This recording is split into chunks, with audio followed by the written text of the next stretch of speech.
অনেকে অজুর পর অজুর পানি মোছেন না, জিজ্ঞেস করলে বলে অজুর পানি বরকতময়, এর জন্য শরীরে শুকাচ্ছি। তাদেরই বক্তব্য কতটুকু সঠিক? চেহারার সৌন্দর্য বৃদ্ধির জন্য কোনো আমল আছে কিনা? নামাজ পড়ার সময় প্রায় দেখা যায় কত রাকাত পড়ছি ভুলে যাই। অনেক চেষ্টা করেও মনে করতে পারি না, তখন নিজের প্রতি খুব রাগ হয় এবং নিয়ত ছেড়ে দিয়ে আবার পুনরায় নামাজ শুরু করি। এক্ষেত্রে আসলে আমার করণীয় কি? 3 কোয়ার্টার প্যান্ট পরে নামাজ পড়া যাবে কিনা? যেখানে এখনো শিক্ষা ও সভ্যতার আলো পৌঁছায়নি, তাদের কাছে দিনের দাওয়াত পৌঁছেনি মৃত্যুর পর তাদের হিসাব কিসের ভিত্তিতে হবে? 4 রাকাত বিশিষ্ট ফরজ নামাজের তৃতীয় রাকাতে ভুলে যদি সূরা ফাতিহার সাথে অন্য কোনো সূরা পড়ে ফেলি, তাহলে নামাজ হবে কিনা? অনেক সময় 4 রাকাত বিশিষ্ট ফরজ নামাজ কোনো কারণবশত একা পড়ার সময় আমি তৃতীয় চতুর্থ রাকাতে ফাতিহা পড়ার পর ভুলে বিসমিল্লাহ পড়ে ফেলি, এজন্য কি সাজদা দিতে হবে? আমার মা মদিনাকে খুব ভক্তি করেন, খেজুর খাওয়ার সময় তিনি খেজুর ধৌত করেন না, বলেন এটার গায়ে রাসূল সাল্লাল্লাহু আলাইহি ওয়াসাল্লাম শহরের ধুলা লেগে আছে। বিষয়টিকে আপনি কিভাবে দেখছেন? খেজুর না দই খেলে কি কোনো সওয়াব হবে? আমার মা মদিনাকে খুব ভক্তি করেন, খেজুর খাওয়ার সময় তিনি খেজুর ধৌত করেন না, বলেন এটার গায়ে রাসূল সাল্লাল্লাহু আলাইহি ওয়াসাল্লাম শহরের ধুলা লেগে আছে। বিষয়টিকে আপনি কিভাবে দেখছেন? খেজুর না দই খেলে কি কোনো সওয়াব হবে? না, এতে কোনো সওয়াব তো হবেই না, বরং তার দৃষ্টিভঙ্গি পরিবর্তন করা উচিত। কারণ নবী করিম সাল্লাল্লাহু আলাইহি ওয়াসাল্লামের শহরের ধুলা হলে সেটা আপনার আমি খাবো, ব্যাপারটা এরকম না আসলে। নবী করিম সাল্লাল্লাহু আলাইহি ওয়াসাল্লামের প্রতি ভক্তি এটা তো ভালো। মৌলিকভাবে তার সেই জিনিসটা প্রশংসনীয় যে তার ভিতরে নবী সাল্লাল্লাহু আলাইহি ওয়াসাল্লামের ভালোবাসা আছে, ভক্তি আছে। কিন্তু ভক্তি ভালোবাসা প্রকাশের ভুল পন্থা গ্রহণযোগ্য নয়। নবী সাল্লাল্লাহু আলাইহি ওয়াসাল্লামের প্রতি ভালোবাসায় তার সুন্নাহকে অনুসরণ করব, তার কথা মেনে চলবো, সেটি ঠিক আছে। কিন্তু তাই বলে তার মদিনা শহরের ধুলা দেখে সেটা আমি গায়ে মাখাবো, তাহলে মদিনা শহরের নাপাককে আমি পাক মনে করব কিনা? ডেফিনিটলি সেটি করব না। তো অপরিচ্ছন্নতাকে আমি পরিচ্ছন্ন মনে করার কোনো কারণ নেই। নবী সাল্লাল্লাহু আলাইহি ওয়াসাল্লাম তো পবিত্র থাকতে বলেছেন এবং আমাদেরকে হাত ধুয়ে খেতে বলেছেন। তাহলে মদিনায় গেলে কি আমার হাতে ধুলা থাকলে আমরা না ধুয়ে খাবো? অবশ্যই খাবো না। অতএব এ সমস্ত বিষয় থেকে পরিষ্কারভাবে বোঝা যায় যে আপনার আম্মা যে দৃষ্টিভঙ্গি থেকে এটিকে সঠিক মনে করছেন সেটি ভুল। এইচ.এম. আলী আহমেদ লিখেছেন, অনেক সময় 4 রাকাত বিশিষ্ট ফরজ নামাজ কোনো কারণবশত একা পড়ার সময় আমি তৃতীয় চতুর্থ রাকাতে ফাতিহা পড়ার পর ভুলে বিসমিল্লাহ পড়ে ফেলি, এজন্য কি সাজদা দিতে হবে? উত্তর হলো না, এখানে আপনাকে সাজদা দিতে হবে না। পরে অনজিলা খাতুন আপনি লিখেছেন এই আইডি থেকে, 4 রাকাত বিশিষ্ট ফরজ নামাজের তৃতীয় রাকাতে ভুলে যদি সূরা ফাতিহার সাথে অন্য কোনো সূরা পড়ে ফেলি, তাহলে নামাজ হবে কিনা? 4 রাকাত বিশিষ্ট ফরজ নামাজের তৃতীয় রাকাতে সূরা ফাতিহার পর অন্য কোনো সূরা আপনি পড়ে ফেললে নামাজ হয়ে যাবে, নামাজ হবে না, ব্যাপারটা সেই লেভেলের না। ফারুক আব্দুল্লাহ লিখেছেন, যেখানে এখনো শিক্ষা ও সভ্যতার আলো পৌঁছায়নি, তাদের কাছে দিনের দাওয়াত পৌঁছেনি মৃত্যুর পর তাদের হিসাব কিসের ভিত্তিতে হবে? এ বিষয়ে আমরা এর আগে বহুবার প্রশ্নের উত্তর দিয়েছি।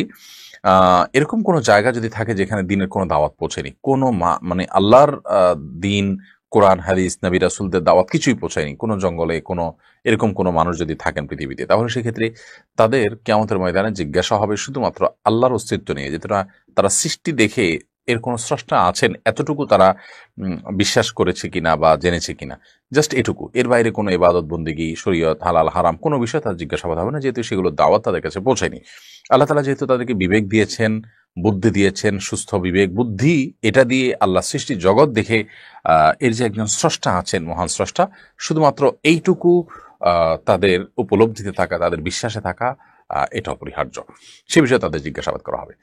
এমনি রুবেল আপনি আমাদের ইউটিউব চ্যানেলে প্রশ্ন করেছেন, নামাজ পড়ার সময় প্রায় দেখা যায় কত রাকাত পড়ছি ভুলে যাই। অনেক চেষ্টা করেও মনে করতে পারি না, তখন নিজের প্রতি খুব রাগ হয় এবং নিয়ত ছেড়ে দিয়ে আবার পুনরায় নামাজ শুরু করি। এক্ষেত্রে আসলে আমার করণীয় কি? নামাজ পড়ার সময় কত রাকাত পড়েছি এটা নিয়ে ভুলে যাওয়া, এটা আমাদের সমাজে এখন একটা ব্যাপক আপনার মানুষের মধ্যে এই সমস্যা দেখা যায়। এবং এই সমস্যার মূল কারণ হলো যে আমাদের মনোসংযোগ এখন আর আমরা কোথাও খুব বেশি সময় ধরে রাখতে পারি না। এটা বড় ধরনের একটা অবনতি আমাদের বলতে পারি। তো এর কারণে কোনো কাজে সফলতা পাওয়া অনেক কঠিন হয়, কারণ মনোসংযোগ ছাড়া কোনো কিছুতেই মানুষ অগ্রসর হতে পারে না। তো এই পর্যায়ে আপনি যদি নামাজের মধ্যে মনোযোগ ধরে রাখতে চান, তাহলে সেক্ষেত্রে নামাজের মনোযোগ ধরে রাখার উপায়গুলো আপনাকে অবলম্বন করতে হবে। মোবাইল ইত্যাদির ব্যস্ততা নামাজের অনেক আগে থেকে বন্ধ করে ফেলতে হবে। নামাজে পূর্ণ মনোযোগী হওয়ার চেষ্টা করতে হবে।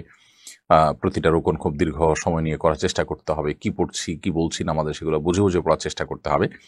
এগুলো লক্ষ্য রাখতে হবে ইনশাআল্লাহ। এখন কত রাকাত পড়েছেন এটা নিয়ে যদি আপনি দ্বিধায় পড়ে যান, তাহলে সেক্ষেত্রে আপনি দেখবেন আপনার মনের প্রাবল্য কোন দিকে হয়। যদি আপনার মন কোনো একটাকে সায় দেয় যে আমার মনে হচ্ছে এইটা হওয়ার সম্ভাবনা অনেক বেশি, অর্থাৎ ধরা যাক 3 এবং 4 নিয়ে সন্দেহ হচ্ছে, তো 4 হওয়ার সম্ভাবনাই বেশি, তাহলে আপনি 4কেই ধরে নেবেন এবং শেষে সিজদা সাহু দিয়ে নেবেন। আর যদি আপনার মনে হয় 3 হওয়ার সম্ভাবনা বেশি, তাহলে 3কে আপনি ধরে নেবেন, ধীরে ধরে সিজদা সাহু দিয়ে নেবেন।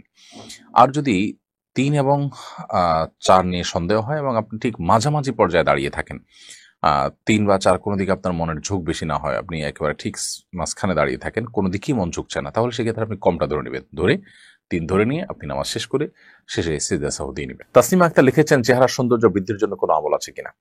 চেহারার সৌন্দর্য বৃদ্ধি এটার জন্য ইমানদারের খুব বেশি চিন্তা বা টেনশনের বিষয় না, যার কারণে এটার জন্য কোনো কোরআন হাদিসে বাতানো কোনো আমল আসলে নেই। একজন ইমানদার তিনি তার আমল এবং কর্মকে সুন্দর করার চেষ্টা করবেন, চেহারা আল্লাহ তাআলা যেভাবে দিয়েছেন সেটাকে শুধু যত্ন করবেন।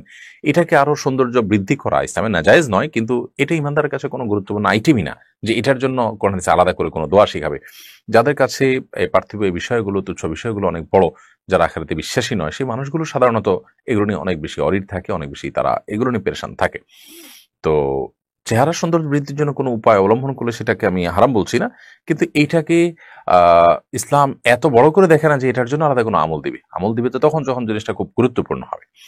তো যাই হোক, এটার জন্য আলাদা কোনো দোয়া বা আমলের কথা কোরআন হাদিসে কোথাও বলা হয়নি। তবে আপনি যদি মনে হয় যে আপনার চেহারাতে এমন কিছু আছে যেটার কারণে আপনি অবহেলার শিকার অথবা অপমানের শিকার বা অবমূল্যায়নের শিকার, সেক্ষেত্রে আল্লাহ তাআলার কাছে আপনি সাধারণভাবে দোয়া করতেই পারেন অথবা বৈধ কোনো উপায় চেষ্টা করতে পারেন। আমি বলছি যে যারা চেহারা সৌন্দর্য বলতে আল্লাহ যা দিয়েছেন সেটাতে কোনো উল্লেখযোগ্য কোনো ত্রুটি নেই, কিন্তু তারপরও সুন্দরত্ব কোনো শেষ নেই, তারা আরো সুন্দর করার পিছনে মরিয়া হয়ে থাকেন এবং এটার পিছনে লাখ লাখ টাকা খরচ করেন এবং এটার পিছনে লেগে থাকেন। একটা পর্যায় পর্যন্ত এটা জায়েজ আছে, কিন্তু যখন সীমানা ছাড়িয়ে যায় তখন সেটা কিন্তু অপচয় এবং নাজায়েজের পর্যায়েও চলে যায়, সেটি মাথায় রাখতে হবে। খোলাসা কথা হলো, আপনার চেহারাতে যদি কোনো ত্রুটি থাকে যেটা আপনার সৌন্দর্যকে নষ্ট করে এবং সেটার কারণে আপনি সমস্যাগ্রস্ত থাকেন, তো আপনি কোনো ট্রিটমেন্ট করতে পারেন, আবার আল্লাহর কাছে দোয়াও করতে পারেন যে আল্লাহ আপনি আমার সমস্যা দূর করে দিন। দোয়া আপনি ওপেন উন্মুক্ত দোয়া আপনি আল্লাহর কাছে নিজের ভাষায় দোয়া করবেন, ইনশাআল্লাহ আল্লাহ রাব্বুল আলামিন আপনার দোয়া কবুল করতে পারেন। আর দ্বিতীয়ত, যদি এরকম পর্যায়ে না থাকে, জাস্ট আপনার সৌন্দর্য যেটুকু আছে এটাকে আরো বাড়াতে চান, আপনি এটা আসলে ত্রুটিপূর্ণ কিছু নাই, আরো সুন্দর করতে চান, সেটাও আপনি করতে পারেন, কিন্তু এটার জন্য খুব বেশি টাকা পয়সা ব্যয় করে যদি আপনি অপচয় সীমানা চলে যান, সেক্ষেত্রে সেটা গুনাহ হবে। আর আমল হিসাবে এক্ষেত্রে আল্লাহ তাআলার কাছে আপনি দোয়া করতে পারেন। তবে নবী করিম সাল্লাল্লাহু আলাইহি ওয়াসাল্লাম ফজর নামাজের জন্য যখন নামাজের জায়গার দিকে যেতেন, তখন একটা দোয়া পড়তেন। বিভিন্ন হাদিস দ্বারা বিভিন্ন দোয়ার কথা প্রমাণিত আছে, ভিতরে একটা হলো আল্লাহুম্মা জাআল ফি কলবি নূর ওয়া ফি ওয়াজহি নূর, আল্লাহ আমার চেহারাকে আপনি আলোকিত করে দিন। এটা অবশ্য বাহ্যিক সৌন্দর্য নয়, এটা হলো ঈমানের একটা নূর, যেটা যেটা আপনার এই চামড়ার সৌন্দর্য নয়, যেটার মধ্যে এক ধরনের লাবণ্য থাকবে, এক ধরনের সৌন্দর্য থাকবে, অভাবনীয়, অকল্পনীয়, এবং যে সৌন্দর্যটা একেবারেই আপনার অতি প্রাকৃতিক। অতএব সেটার জন্য আল্লাহ তাআলার কাছে সে দোয়া আপনি করতে পারেন, সেটা ভিন্ন বিষয়। অনেকের অনেকে অজুর পর অজুর পানি মোছেন না, জিজ্ঞেস করলে বলে অজুর পানি বরকতময়, এর জন্য শরীরে শুকাচ্ছি। তাদের এই বক্তব্য কতটুকু সঠিক? অজুর পানি আমরা শুকাবো কিনা? এর উত্তর হলো যে নবী করিম সাল্লাল্লাহু আলাইহি ওয়াসাল্লাম অজুর পানি কোন একটা কাপড়ের টুকরা দিয়ে শুকিয়েছেন, এরকম বর্ণনা আছে। আবার মাঝে মধ্যে রেখে দিয়েছেন, এই বর্ণনাও আছে। অতএব দুইটাই সমান পর্যায়ে। তবে ঢালাওভাবে অজুর পানি না শুকিয়ে আপনি যেন শুকে যায় শরীরে, সেটার জন্য রেখে দেওয়া ব্যাপারে পরিষ্কার করে নির্দেশ করা হয়েছে নেই যে এটার ভিতরেই কল্যাণ আছে, বরং নবী সাল্লাল্লাহু আলাইহি ওয়াসাল্লাম থেকে দুইটারই আমল পাওয়া যায়।